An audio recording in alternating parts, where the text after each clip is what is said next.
You know, I have so much to say about this that I literally didn't hit record on my screen over here, and I just went on a 35-minute rant, okay? I'm going to try to sum up what I just said, and this is in regards to real estate. This is in regards to the change of single-family residential zoning into by right duplexes. And listen, if this passes on Friday and you are a single-family home buyer, either you have a family looking to start a family or you just want to invest in a single-family house, God bless you, okay? You may as well throw in the towel now. You may as well just stop looking and move to another state. Because if this change goes through in Massachusetts, again, changing single-family residential zoning to a duplex by right, you're screwed.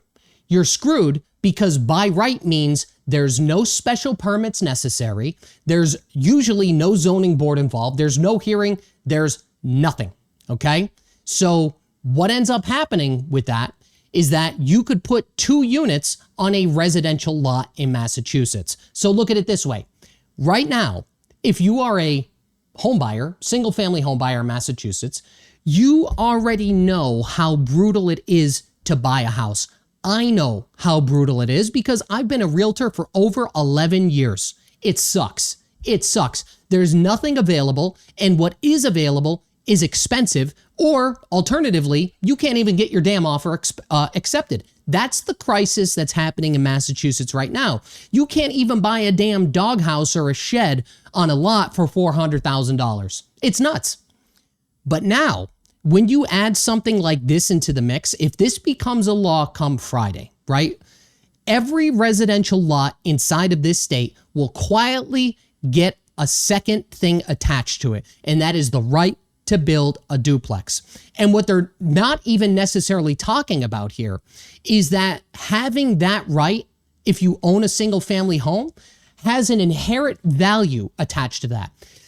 Your price of your single family home is going to increase the day that it passes. If this does pass, that's what's going to happen because there's going to be the opportunity and there's a cost to that opportunity. Investors, developers are going to see that as an opportunity, which inherently is going to increase the price of your lot, which also is going to make it harder for people that are looking to buy your single family home that want to use it as a primary residence to have the opportunity to even buy the damn thing.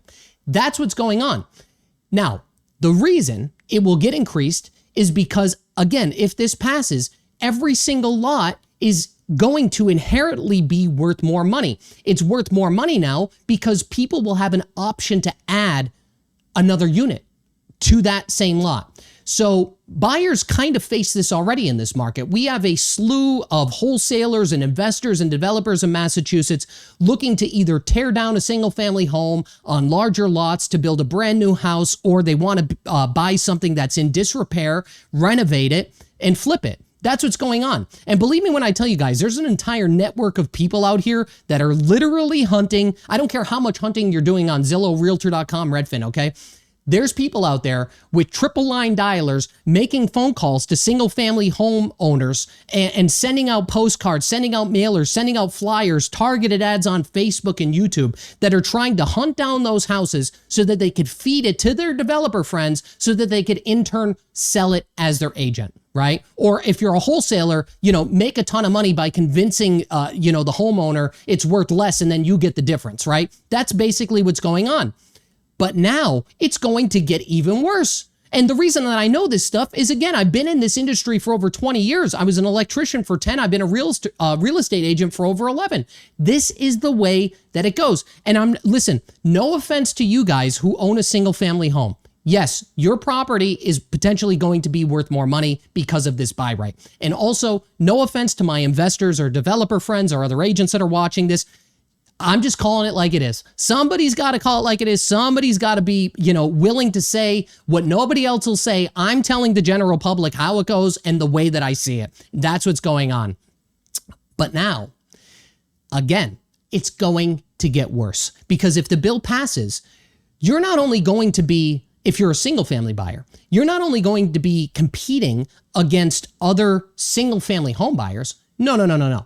You're going to be competing with developers who is underwriting two income streams on that same lot while you're underwriting one. You're going to be competing against people with cash on hand that could waive all their contingencies, waive their inspections, waive their mortgage contingency, even if they are getting a mortgage because they're willing to take on that risk because they have already calculated their ROI. They don't give a shit, guys, is what I'm trying to say. They'd rather lose a couple thousand or tens of thousands of dollars to gain hundreds of thousands of dollars. That's the truth. So not only will these people pay more than you, but they've already been calculating their return on investment for building out a duplex before you even wrote your offer. That's the honest to God truth. This is not good for people and families that want to buy single family homes in Massachusetts. And guess what? Somebody needs to be there and somebody needs to advocate for them like I'm doing. Okay? That's what I'm trying to do here. But remember, which homes, here's the key. Okay? You got to really think about this critically.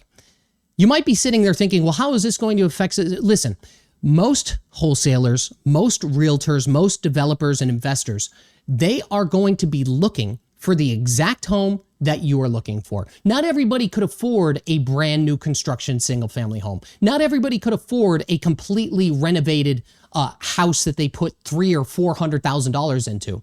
What they're going to be looking for is the lowest rung on the totem pole. They're going to be looking for homes that need a little bit of work, that somebody could move into, of course, right? But they need work. Those are the homes that these people target today.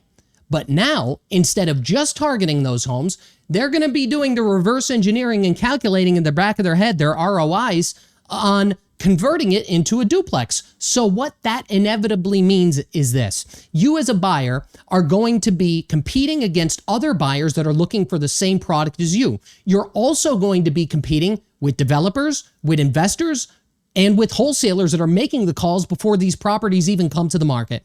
That is what is going to happen.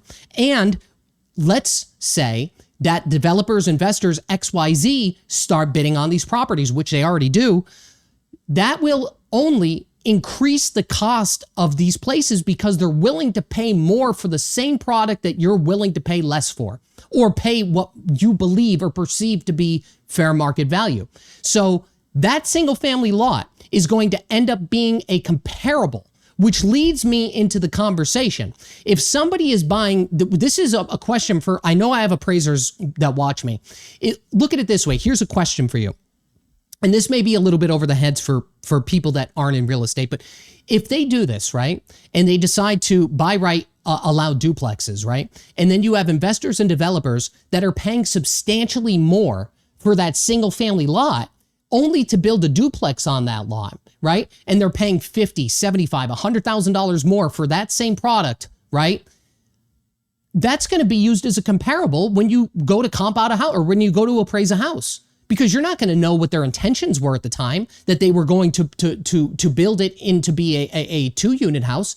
So this, do you guys not see what I'm saying here? This is a potential problem because it is going to, not even artificially, it's going to increase the price of these homes exponentially because of the amount of buyers that are going to be looking for the same product. You effectively took people, and if you were to look at this as a funnel, right? Let's say this is the funnel, and top of the funnel used to be wholesalers, realtors, investors, developers, right? And let's say the single family home buyer is closer to the bottom of the funnel. Let's say, a single family home buyer or family, they're closer to the bottom of the funnel. They are the ones that are looking for single family homes. Well, those people at the top of the funnel, investors, wholesalers, realtors, so on and so forth, they just move down many, many, many notches. They move down many, many, many notches because this home that's sitting down here, the end product, is no longer just a single family home. It's a buy right duplex. The opportunity to put a duplex on it. That's what I'm trying to say. Furthermore, if you think that I'm just coming up with this out of thin air, of course I'm not. All you need to do, and I could do it, again, I could rant on this forever. Thank God I'm actually recording here. All you need to do, look at California, look at Minneapolis, look at Chicago. They've tried this before, okay? The intent, if you want to know, is to inevitably create more housing product inside of the market. But in those markets where this has been tried and tested, it did not create more homes. All it did was increase the prices of the same product. That's what happened. So Why are they doing this? They do want to create more housing. I understand that. They want to do it. They're trying to shove the MBTA Communities Act down our throats too. They want to generate more housing. But I think what they're failing to realize is that single-family home buyers, there's like, let's say, 3 tiers of homes a single-family home buyer is looking for, right? If you have a family, or maybe you're single, you want to start a family, whatever it is. You start with the single-family home. That's top tier. Maybe below that might be a townhouse, okay? Maybe sometimes they're called an attached single-family home. It's effectively a townhouse, right? It's bigger than a condo. Sometimes it could have 2 or 3 floors and a basement. It's effectively, like I said, an attached single-family home. Then the next tier is multifamily homes, right? Maybe you want to use one unit as a primary and rent out the other units, okay? The bottom of that tier is normally condos, all right? Maybe you could intermix townhouse with condo for some people, but really, if you have a family and stuff, you're going to be looking for the single family home, the townhouse, or potentially, I think, a bigger multifamily where they have a really renovated. I've sold places like this before. We have a really, really renovated owner's unit. It's really big. It's really nice. And then they rent out the others and they see it as an investment opportunity.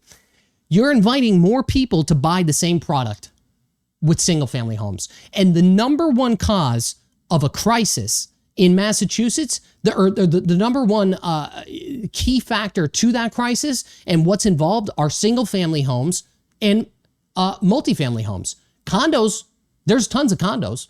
So the only way this could work in theory is if developers buy these, they pay a premium for it up front, which are going to get outbid anyway, but then they create 2 townhouses on the same lot.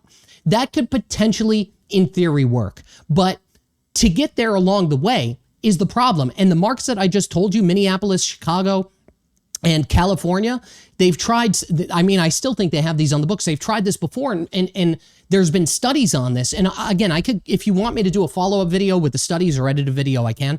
But the studies that I looked at show that it only increased the cost of housing, number one, and number two, it didn't actually generate more housing, which is what Massachusetts is trying to do. I don't understand how we could live in a state where it is so overtly obvious that you look at Baker's numbers of permits and building. You compare that to Healy's fictitious numbers where she's basically robbing Peter to pay Paul. She stole Baker's housing supply with units that were being permitted or potentially inside of the building processes and claimed them as her own. Things only got more expensive to build the same product as it was 4 years ago.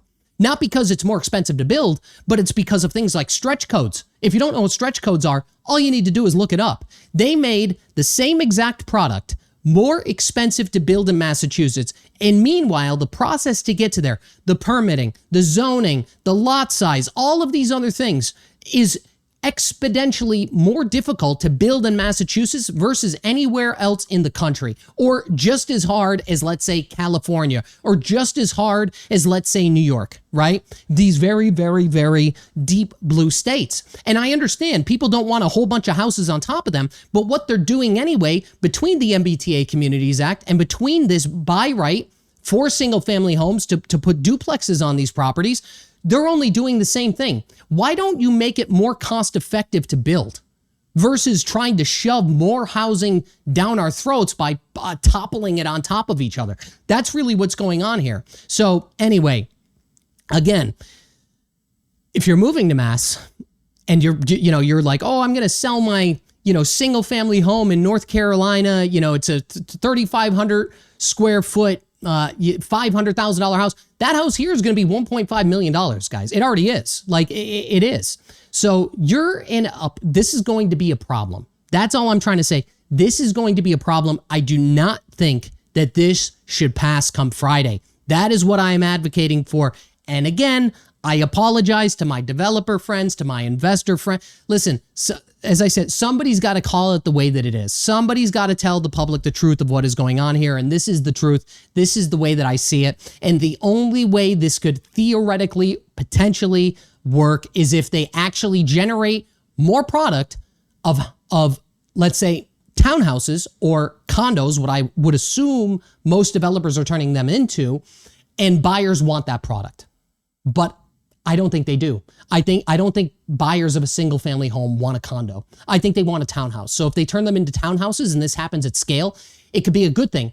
But remember, the opportunity to even get there, if there's many investors and developers that are bidding on these products on top of single family home buyers, the initial cost, meaning the initial inception of the cost to actually get an offer accepted on this property, is going to already be significantly higher because the amount of people bidding on the same product. And I guess I could say I'm sorry to the single family homeowners too. This is not a threat to you guys, because you're going to have property values increase inherently because of this, but you need to look at the bigger picture here. And that's what I'm trying to show, younger buyers that are maybe in this marketplace. This is the bigger picture of what could potentially happen. I think there's a higher probability of what I said happening based on being in this industry forever and based on the reports that I looked at that I could show you in a future video, versus Massachusetts legislature's reality of it actually creating more housing. That's it.